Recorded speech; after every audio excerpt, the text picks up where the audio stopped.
Puwede bang hindi sundin ang maturity date doon sa time deposit natin?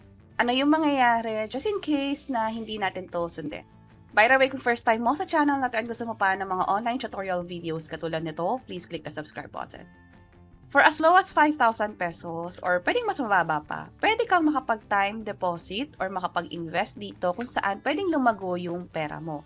Yun nga lang, merong tinatawag na maturity date o ito lang yung date kung kailan mo puwedeng i-withdraw or matapos yung kontrata ng time deposit. Pero just in case na bigla mong kailanganin yung perang dineposit mo sa time deposit katulad nito, ano nga ba yung pinakamangyayari? Unang-una, kung inopen mo siya online, pwede mo rin siyang ma-withdraw dapat online. May mga options sa app mismo kung saan pwede itong ma-withdraw. Just like for this case, nung inopen yung digital bank na to sa savings, pumunta lang sa time deposit, and then sinap lang yung existing na time deposit account kung saan ito yon. And then itap ulit to, makikita yung details. Andito yung interest, yung terms kung saan 2 years ito at nagkakaroon ng payout kada buwan. Ito yung payout monthly. At yung maturity date is ito. Ngayon ay nasa April 2026. So, kumbaga, 1 year mahigit pa bago ito mag-mature. Pero just in case na kailanganin itong i-withdraw ng maaga at hindi nga masunod itong maturity date, ito yung pinakamangyayari. Instead na 250,000, magiging ganitong amount na lang kasi merong net interest or deduction. Ano-ano ba itong deduction na to?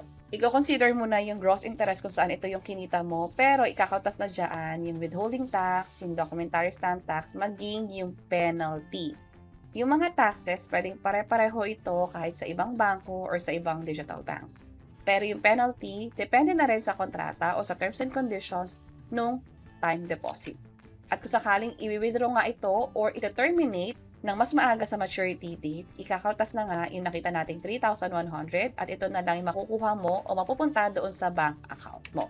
Again, ito yung mga deductions, hindi kasama yung gross interest kung saan ito talaga yung kinita, pero yung mga taxes at penalty, yan yung ibabawas doon sa makukuha mong pera.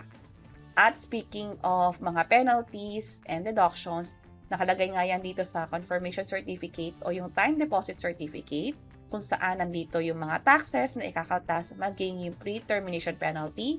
Depende na rin kung kailan mo withdraw. Kung sakaling mas maaga mo siyang terminate, mas malaki yung pwedeng maging penalty. At kung sakaling mas matagal pa, pero mas maaga pa din dun sa maturity date, mas maliit naman yung pwedeng maging penalty. Again, depende ito sa bank, depende ito sa terms and conditions.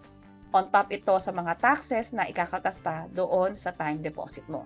And by the way, yung mga terms sa time deposit, pwede namang 3 months, 6 months, pero pwede rin umabot ng 1 year or 2 years. For this case, nasa 2 years yung term, kaya medyo matagal siya.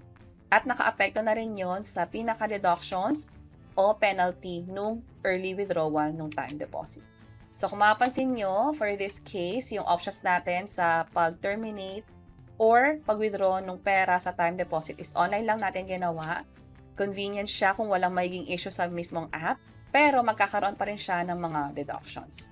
And that's it. Sana nakatulong tong video na to. Kung pakiclick ang like button at para sa iba't ibang mga tutorial videos, pwede nyo i-check ito nasa baba. Sana makatulong. See you sa next videos. Bye-bye!